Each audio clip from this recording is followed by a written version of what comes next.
Bonjour et bienvenue dans l'émission Paroles de femmes. Nous sommes toujours avec Christine Beumier. Bonjour Christine. Bonjour Annabelle. Bonjour Bonjour Christine. Yveline. Beau petit Bonjour à chignon toutes. Christine. Merci, Ça vous là. va très très bien. Stéphanie a fait des merveilles. Stéphanie, pour ceux qui ne le savent pas, Stéphanie est celle qui nous coiffe. Voilà. Donc merci à toi Stéphanie si tu nous regardes. Donc on va continuer notre série sur la paix. Aujourd'hui nous allons parler de la paix dans la tempête, puisque nous avons tous déjà vécu des tempêtes malheureusement. Et les tempêtes, je dirais qu'on peut difficilement y échapper et ça arrive dans la vie, mais par contre il y a une façon de pouvoir les affronter, de pouvoir les traverser. Et une de ces choses qui va être capitale va être la paix, va être notre attitude pendant la tempête. Et puis on peut tout de suite lire dans Marc cette histoire avec les disciples qui étaient avec Jésus. Marc 4, verset 35, ce jour-là, le soir venu, Jésus leur dit « Passons sur l'autre rive ». Après avoir renvoyé la foule, ils l'emmenèrent dans la barque où il se trouvait. Il y avait aussi d'autres barques avec lui. Un vent violent s'éleva et les vagues se jetaient sur la barque au point qu'elle se remplissait déjà. Et lui, il dormait à l'arrière sur le coussin. Ils le réveillèrent et lui dirent « Maître, cela ne te fait rien que nous soyons en train de mourir ?» Et on va s'arrêter là pour l'instant. Maître, cela ne fait rien que nous soyons en train de mourir. On peut voir que les disciples n'étaient pas forcément dans la paix. Ils étaient un petit peu stressés, j'ai l'impression. Ça te fait rien qu'on soit en train de mourir, c'est quand même une phrase assez... Mais bon, c'est normal. Je pense qu'ils y mettaient même un peu plus d'intensité. Oui, tu peux nous le faire si tu veux. Maître, tu vois pas qu'on est en train de mourir? Merci, bravo. c'est parfait. On sent bien le côté Ouais. tragique de la scène. Mais c'est vrai que si on se met à leur place, je pense qu'on aurait réagi comme ça aussi. Il y a une tempête énorme, c'est la panique totale. Et en général, dans ces moments-là, on se fait les pires scénarios catastrophes. Le bateau va se retourner, la voile va se briser, on va finir à l'eau, puis il y aura peut-être des requins. Voilà. Dans la mer Rouge. Mais c'est vrai que Tibériade. quand on est dans une situation d'une tempête dans notre vie, donc une tempête, qu'est-ce que c'est, hein? C'est une circonstance difficile, un événement qui se passe dans notre vie qui veut venir nous voler notre paix, en fait, tout simplement, parce qu'au fond, le but, c'est ça, hein, c'est de nous voler notre paix, venir nous oppresser, Et ça se passe beaucoup en fait au niveau de nos pensées. Souvent, c'est le principal combat se passe à ce niveau-là, plus que dans le naturel et dans des actes posés, mais vraiment au départ, vérifier nos pensées. Quel est l'état de nos pensées? Comment est-ce que je me comporte dans cette circonstance qui m'arrive? À quoi est-ce que je pense? Sur quoi est-ce que je médite? Est-ce que justement, j'imagine le pire du pire? Ça va forcément mal finir, ce sera la catastrophe. Ou au contraire, est-ce que je me dis, est-ce que je médite sur la parole de Dieu? Est-ce que je médite sur les promesses de Dieu? Est-ce que je m'accroche à Dieu parce que je sais qu'il est ma solution, qu'il est ma source et qu'il va intervenir dans cette tempête, justement? Donc, on a vraiment ces deux façons de penser qui vont être déterminantes pour affronter cette tempête. Et moi, je me souviens d'un événement dans ma vie. Je ne dirais pas que c'était réellement une tempête à proprement parler. Ce n'était pas un gros événement, mais ça m'a procuré un problème au niveau de mon sommeil. J'ai commencé à grincer des dents. Et en fait, je vivais, tu t'en souviens? Oui. Je vivais un stress intérieur parce que j'avais un déménagement à faire dans ma vie, il y avait des choses qui allaient se passer, des grosses choses. Je m'en rendais absolument pas compte, mais en fait, à l'intérieur, mon âme était stressée et ça m'a commencé à me faire grincer des dents. Et je me souviens très bien que mon mari commençait à en avoir marre parce que c'était assez intense comme bruit apparemment. Ça le réveillait la nuit, moi je dormais, je m'en rendais pas compte en fait. Je me rendais absolument pas compte. Et il m'a envoyé en fait dans la chambre d'à côté un soir avant d'aller nous coucher. Il m'a dit tu ressors pas de cette chambre tant que t'as pas retrouvé ta paix, exactement. Et il m'a envoyé lire Philippiens 4:6, ne vous inquiétez de rien, mais en toute chose faites connaître vos besoins à Dieu par des prières, des supplications et avec action de grâce. Et la paix de Dieu qui surpasse toute intelligence gardera vos cœurs et vos pensées en Jésus-Christ. Croyez-le ou non, ça a fonctionné. C'est vraiment quand même drastique. C'était drastique. Attends, mesure grâce à des dents, la nuit, c'est spécial. C'est ça, c'était quand même très spécial et c'était très fort apparemment. Hein. J'en ai des séquelles, hein. Mes canines sont complètement limées, donc c'était du vrai grincement de dents. Mais on m'aurait demandé, est-ce que tu es stressée? Oui, c'est ça. J'aurais dit non, j'en avais aucune idée. Donc c'est pour ça qu'il faut quand même s'examiner. maintenant, en prenant du recul, est-ce que tu te rends compte que peut-être quand même, tu pensais beaucoup à ça, ça occupait beaucoup tes pensées, t'étais Oui, un peu... forcément, parce que c'était une grande décision quand même. Et puis, ça affectait les membres de ma famille aussi, ouais. le fait du déménagement et tout ça. On venait s'installer ici au Canada. C'était quand même, pour moi, qui ai un tempérament quand même assez casanière, assez à rester en place chez moi dans ma petite routine. C'est sûr que c'était déstabilisant, mais je pense que parfois on se cache la vérité en fait, hein, on s'auto-convainc de certaines choses. Et puis je savais que c'était le plan de Dieu, que c'était la bonne chose à faire, donc je pense que j'ai dû raisonner et puis en fait étouffer un petit peu ce qui se passait à l'intérieur de moi, mais la tempête était là quand même, et bon, ça s'est manifesté comme ça. Et c'est vraiment la parole de Dieu qui m'a délivrée du jour au lendemain. J'ai plus grincé des dents après ça. Ça a été vraiment terminé parce que j'ai su que ma paix était en Dieu. Et je me suis déchargée en fait de ce fardeau qui avait volé ma paix, tout simplement. Et les tempêtes font ça, nous volent notre paix, viennent nous... En fait, c'est une tempête souvent intérieure qui se passe, hein. On bouillonne à l'intérieur et ça peut aller au-delà, ça peut devenir même des oppressions. Et là, c'est un niveau au-dessus encore, mais c'est ça, ça nous vole notre sommeil, ça nous vole notre joie, ça nous vole notre paix. Et c'est à nous vraiment d'être sages et de ne pas laisser aller les choses trop loin. Dès le début, de se dire, OK, comment je peux faire? Je dois contrôler mes pensées, je dois être attentive à ce qui se passe en moi. Pardon. Allez-y, Christine. Je crois que ce qui est important, c'est de voir dans cette situation, et en général, on essaye de gérer soi-même. Et ici, il nous est parlé de la paix de Dieu. C'est encore différent. Nous, on se dit, ah ben oui, ça va, bon, il n'y a pas de problème. Tu n'étais pas consciente parce que tu dis, OK, on va gérer, ça va aller. Mais ce n'est pas ça la paix de Dieu. La paix de Dieu, c'est de reconnaître les problèmes tels qu'ils sont et de les déposer au Seigneur. Amen. Parce que tant qu'ils restent à l'intérieur, on se cache la face quelque part, mais ils restent là et puis ils produisent toutes sortes de troubles, même physiques, hein, ce qui était ton cas. Mais ici, il dit « et la paix de Dieu ». Qui surpasse toute intelligence. Elle ne vient pas de nous-mêmes, c'est Dieu qui, par son esprit, nous communique sa paix dès le moment où on lui dépose tous nos fardeaux, tous nos soucis, et on dit, OK, c'est pas moi qui gère, c'est toi. Oui, exactement. Mais je pense qu'il y a une façon de faire.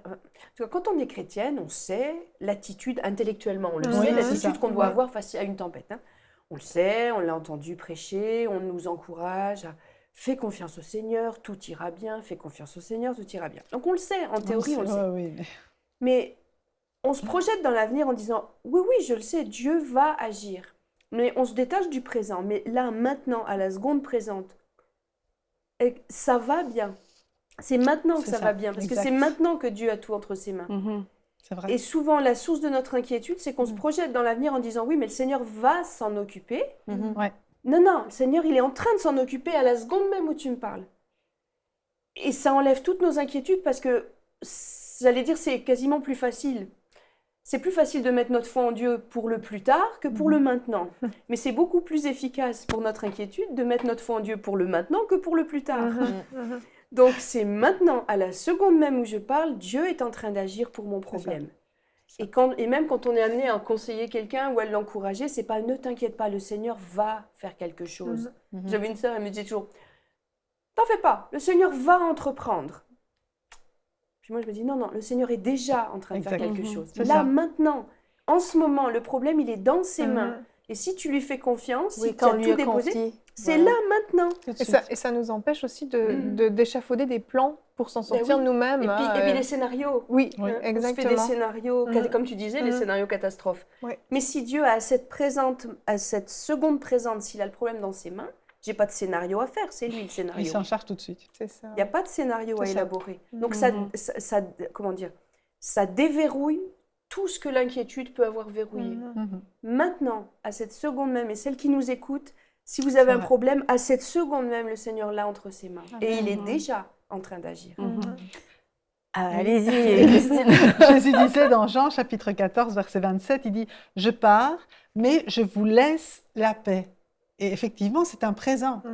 C'est ma paix que je vous donne. Je ne vous la donne pas comme le monde la donne. C'est pourquoi ne soyez pas troublés et n'ayez aucune crainte en votre cœur. Je vous laisse la paix, effectivement, c'est pour maintenant. Ce n'est pas pour après, mais maintenant, Jésus s'en occupe et il dit « Maintenant, ne soyez pas troublés.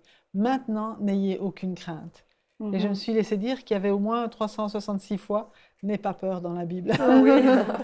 Pour chaque jour. provision de n'aie pas peur une fois par jour. Voilà, exactement. Tous les jours de l'année.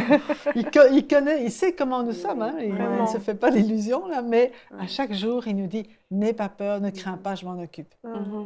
Et le fait de pouvoir vivre la paix maintenant, dans notre moment présent, c'est pas relié à la manifestation de la solution ou de la fin de la tempête comme on peut le concevoir ou l'imaginer. C'est vraiment juste parce que c'est disponible là maintenant, même parce que les disciples disaient, tu vois pas qu'on est en train de mourir? Non, je ne le referai pas. Dommage. Et eux, ils étaient en train de se projeter. Après, là, ils étaient déjà morts. Oui, c'est vrai. Regarde, on est mort. C'est déjà fichu. Mais en fait, peu importe l'intensité des vagues, c'est comme vous le disiez, la paix était disponible. Pourquoi? Parce que Jésus était là. Donc, qu'il se lève une seconde après, une seconde avant. Je veux dire, ça, en gros, ça change rien. Vous comprenez ce que je veux dire? Oui. Mais la paix est disponible et c'est vraiment important de le souligner parce que sinon, on attend d'être dans la paix parce que Dieu va entreprendre. Donc, quand Dieu aura entrepris à mes yeux, à ma connaissance, que je vais être au courant de ce qu'il a fait, comment il l'a fait, et que je vais le voir, là, je vais retrouver ma paix. Et c'est ça va être ça notre deal avec Dieu. Alors que non, c'est je vous donne ma paix pour aujourd'hui. Et puis, vous allez traverser la tempête, que moi-même, je vais prendre soin de vous. Et c'est pour ça qu'aujourd'hui, déjà, prenez cette provision de paix, même si vous n'avez pas encore vu la manifestation, la pleine manifestation de la tempête qui s'est calmée, parce que sinon, on passe c'est la définition même de la foi. C'est ça. La foi, c'est exactement ça. C'est avoir confiance dans ce qu'on attend. Sans le voir encore. Sans le voir. On ne le voit pas. Si tu le vois, c'est plus de la foi. C'est C'est la constatation. Oui. Mais dans cette histoire-là, Jésus dormait dans la tempête. Et je pense que Jésus voulait nous donner l'exemple, justement. Ben oui. Vous pouvez dormir, vous pouvez être en plein repos. Il dormait profondément parce qu'évidemment, la tempête ne l'a même pas réveillé. C'est les disciples qui l'ont réveillé. Donc, je crois vraiment que les disciples n'avaient pas la bonne attitude, n'avaient pas la bonne disposition face à la tempête. Et c'est vraiment Jésus qui est notre exemple parfait. Et si lui l'a fait, ça veut dire qu'en lui, on peut être calme, on peut vraiment avoir le repos dans la tempête. Mais ils ont quand même fait quelque chose de bien, ceci dit, les disciples, quand ils fait. C'est qu'ils sont allés voir Jésus quand même. Ils ont eu ce réflexe d'aller voir Jésus parce que la Bible nous dit qu'ils s'étaient surpris que le vent soit calmé et tout, mais d'un autre côté, ils sont allés le voir. Qu'est-ce que tu fais? On va mourir. C'est qu'il y a quelque chose en eux qui espérait que Jésus allait faire quelque chose. Et ça va être aussi une des pistes pour pouvoir se maintenir dans notre paix, c'est d'avoir nos yeux vers Jésus. C'est un réflexe à avoir. J'allais dire, dès qu'il y a la moindre vaguelette, et même quand la mer est d'huile, pour continuer dans l'image maritime. Ah, t'aimes beaucoup les bateaux en pesant. Oui, c'est ça. Quelle mémoire. Non, mais c'est ça. Ça doit être un réflexe quotidien de remettre notre sort au Seigneur. Et avant même que la journée commence, si on l'a fait, s'il y a des vagues qui se lèvent dans la journée, si le vent se lève pour une quelconque raison, si on a par avance mis notre confiance dans Jésus, déjà, on va avoir un autre abord du problème. C'est vrai. Et ça doit être, j'allais dire, une gymnastique essentielle de notre vie. Parce que, surtout les femmes, je ne sais pas, les hommes peut-être, mais je connais mieux le côté des femmes, on est très contrôlante quand même. On aime contrôler notre cuisine, nos enfants, notre travail, notre jardin. On est quand même... En tout cas, j'ai l'impression qu'on est un peu contrôleuse des fois. Et ça nous échappe quand on le confie au Seigneur. Mais il faut se forcer à ça. Parce que si notre vie est en lui, c'est lui qui va diriger. Je me souviens quand je me suis convertie, une des premières choses que j'ai dites au Seigneur, c'est j'avais les rênes de ma vie, Seigneur, je te les donne. Et j'ai vraiment, je crois même que j'ai fait le geste en priant, je te donne les rênes de ma vie. Quand on lui donne les rênes de ma vie, c'est lui qui conduit. Alors arrête de vouloir attraper le volant à chaque fois. Comme les femmes, ça par contre, tu freines quand ton mari ça c'est vrai. Mais on est... J'allais dire, pour vous, cela est salutaire, pour reprendre une expression de l'apôtre Paul. Car pour vous, cela est salutaire. Si on ne fait pas ça, si on ne se force pas à ça, on va se retrouver confronté à des problèmes qu'on va essayer d'abord de régler soi-même et ensuite d'aller voir Jésus. Mais quand on est vraiment chrétien, on ne commence pas par prendre à bras-le-corps le problème pour ensuite aller voir le maître. On a un maître, bah parfait. Avant même qu'on se soit attaqué au problème, va voir ce qu'il en pense. Et puis c'est auprès de lui qu'il nous donne cette paix. Oui. Cette paix, on ne peut pas l'avoir de façon artificielle par à s'auto-convaincre. Non. Oui, Jésus Non, va c'est m'aider, lui qui Jésus la va donne. m'aider, Jésus va m'aider. C'est pas comme ça que ça marche. C'est je vais voir le maître et le maître va donner sa paix, va la déverser dans notre cœur. Et là, on va plus avoir le contrôle du problème, mais c'est mieux. C'est beaucoup mieux quand on n'a plus le contrôle du problème et que c'est lui et qu'on a l'assurance que c'est lui qui a le contrôle. Et le verset d'Ésaïe 26, 3, à celui qui est ferme dans ses intentions, tu assures une paix profonde parce qu'il se confie en toi. Une autre version dit, tu garderas dans une paix parfaite l'esprit qui s'appuie sur toi. Donc notre confiance dans le Seigneur, mais Dieu lui-même va venir assurer cette paix et garder notre cœur en paix à travers les difficultés. Il dit, placez votre confiance en l'Éternel pour toujours, car l'Éternel, oui, l'Éternel est le rocher perpétuel. Et souvent, quand on parle de la paix, vous connaissez peut-être cette image, on avait demandé à quelqu'un de dessiner, de représenter graphiquement la paix, et quelqu'un avait dessiné un oisillon dans un nid, sur un rocher, au milieu de la mer en pleine tempête. Et l'oisillon dormait. Et ça, c'est vraiment le principe de la paix, c'est qu'au milieu de la tempête, il est en sécurité. Et c'est ce que Dieu veut pour nous aussi, nous garder en sécurité. La paix, c'est la sécurité. Shalom, c'est la paix, c'est la sécurité au milieu même de la tempête. Et je pensais à cette dame, la Sunamite, avec Élisée, qui avait eu un fils miraculeusement. Et puis ce fils, à un certain moment, il tombe mort sur ses genoux. Il va voir son père, puis il dit ma tête, ma tête. Et puis le voilà mort. Et puis la maman le couche sur le lit où dormait habituellement Élisée. Et elle s'en va voir le prophète. Et en route, elle rencontre le papa. Et au verset 23 de 2 Rois, donc l'homme lui dit, son mari lui dit, et il dit, pourquoi veux-tu aller aujourd'hui vers l'homme de Dieu? Ce n'est ni nouvelle lune, ni sabbat. Elle répondit, tout va bien. Et en fait, c'est shalom. Son fils est mort. Son mari lui demande comment ça va. Elle dit shalom. Tout va bien, tout est en sécurité, il n'y a pas de problème.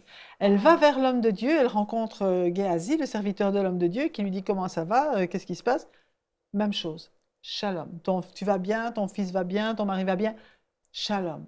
Là, c'est extraordinaire. Elle attend d'être devant l'homme de Dieu pour exprimer son besoin, mais en route, elle ne se laisse distraire par rien et elle va vers la solution. Et bien sûr, on connaît l'histoire, on sait qu'Élisée va venir et que l'enfant va ressusciter, mais garder la paix et proclamer de sa bouche la paix. Parce que quand on a des soucis, on a tendance quand même à en parler, à le dire autour de soi. Et le fait d'en parler, ça ne fait que renforcer les inquiétudes. Mais si au contraire, on confesse notre confiance dans le Seigneur, on dit, OK, le Seigneur a tout dans ses mains, je le sais, je le proclame et je veux marcher là-dedans, ça va vraiment approfondir cette paix dans notre cœur. Et c'est tellement important que ce que nous croyons sorte de notre bouche. Puis ce qui est important, je veux encore insister, puisque vous le dites, c'est pas se répéter tout va bien pour s'auto-persuader, c'est parce que vraiment tout est entre les mains de Jésus, donc tout va bien. Exactement. C'est pas de l'auto-conviction. Ça part du cœur. Ces paroles sortent du cœur, c'est pas une formule magique. C'est une confiance, c'est une réelle confiance. Et je crois que c'est un miracle. Parce qu'on a vu tout à l'heure que c'est la paix de Dieu qui surpasse toute intelligence. Parfois, on se retrouve dans une paix en se disant, mais c'est pas normal que je sois dans la paix dans telle situation. On sait que ça ne vient pas de nous, on sait que c'est vraiment Dieu qui nous garde dans sa paix et qui nous fait traverser les difficultés de cette manière. C'est vraiment surnaturel. C'est surnaturel. Et ça nous évite de nous affoler et que dans notre affolement, de faire n'importe quoi. Oui, aussi. C'est vrai. Là, les disciples auraient pu, convaincus qu'ils allaient mourir, autant sauter du bateau.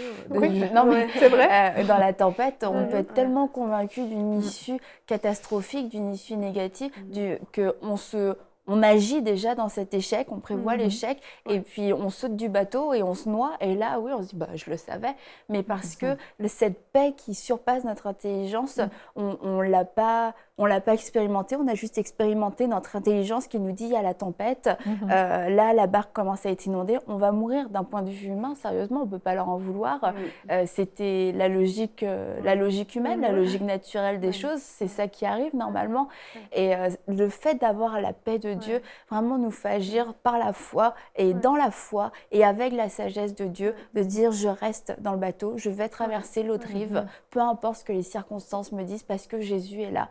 Et Jésus va calmer la tempête. Jésus va faire quelque chose, peu importe quoi, mais ma confiance est en lui. Déjà, oui. Et il y a des gens aussi qui vivent des tempêtes, mais c'est vraiment eux qui agitent l'eau autour de leur barque et qui créent une tempête, qui remplissent leur propre barque de l'eau, parce que la Bible nous dit qu'on ne sert pas un Dieu de désordre, mais un Dieu de paix. Et on voit que la paix, en fait, peut être juste gâchée, perdue à cause d'un désordre, d'une vie de désordre.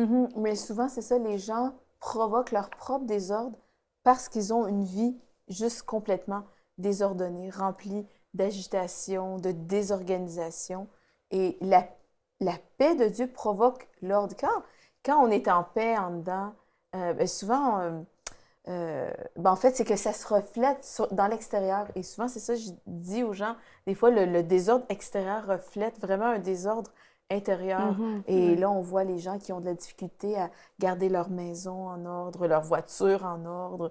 Il y a des déchets partout, il y a des choses comme ça. Et ça, souvent, ça reflète un manque d'ordre dans notre âme, dans toute notre être, dans notre personne.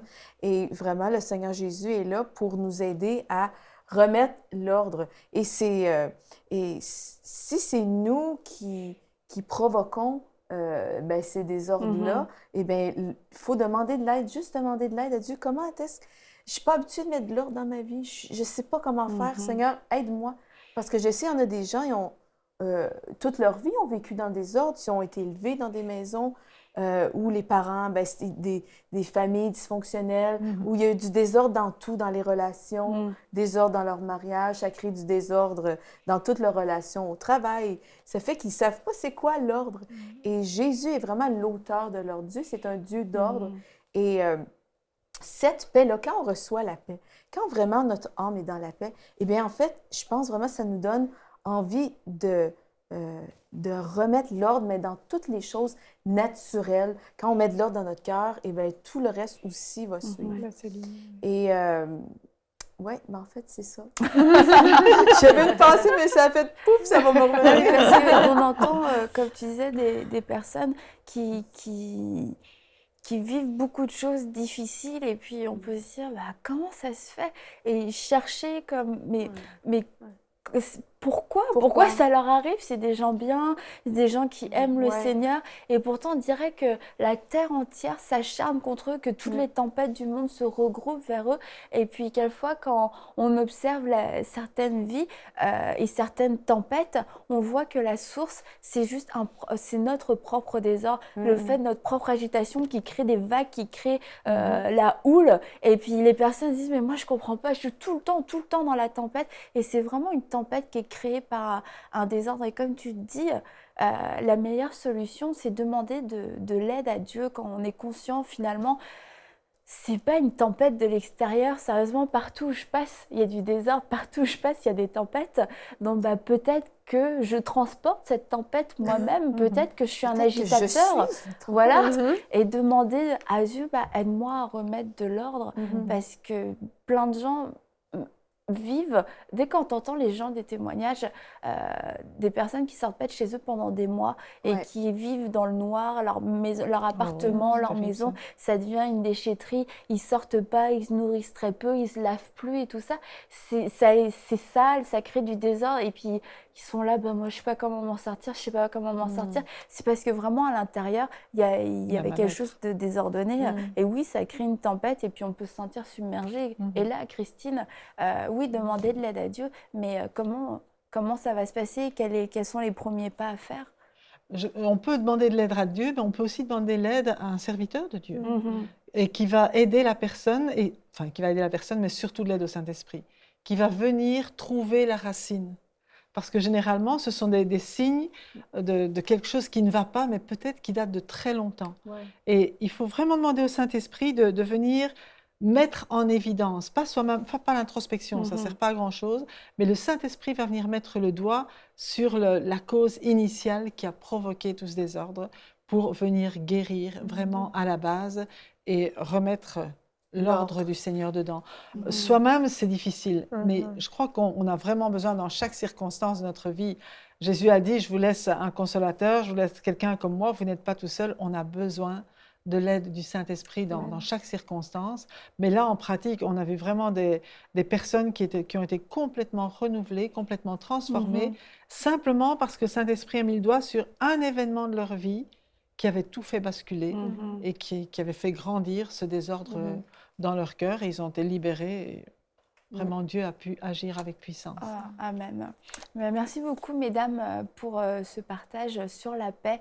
Et c'est pour vous aujourd'hui, parce que comme on l'a dit en commençant l'émission, les tempêtes, ça va être difficile à éviter pendant toute une vie. Cependant, on a une provision qui vient de Dieu et c'est la paix de Dieu qui surpasse notre intelligence, la paix de Dieu qui surpasse vos scénarios, même des scénarios très intelligents, les scénarios des grands scientifiques de cette planète. La paix de Dieu surpasse tous ces scénarios. Rappelez-vous que Jésus est dans la barque et tant que Jésus est dans la barque, il n'y a absolument pas de quoi s'inquiéter. Et si vous avez besoin d'aide parce que votre vie est une tempête permanente, parce qu'on l'a dit, oui, les tempêtes sont inévitables quelque part, mais par contre, d'avoir une vie qui est une tempête permanente, ça, c'est vraiment anormal. C'est signe d'un autre problème. Vraiment, demandez au Saint-Esprit de vous révéler, comme Christine l'a dit, quel est ce problème, quelle est cette chose qui vient constamment vous voler votre paix, qui vient constamment mettre du désordre dans votre vie et qui fait que vous êtes désorganisé dans vos pensées, dans votre temps, dans vos relations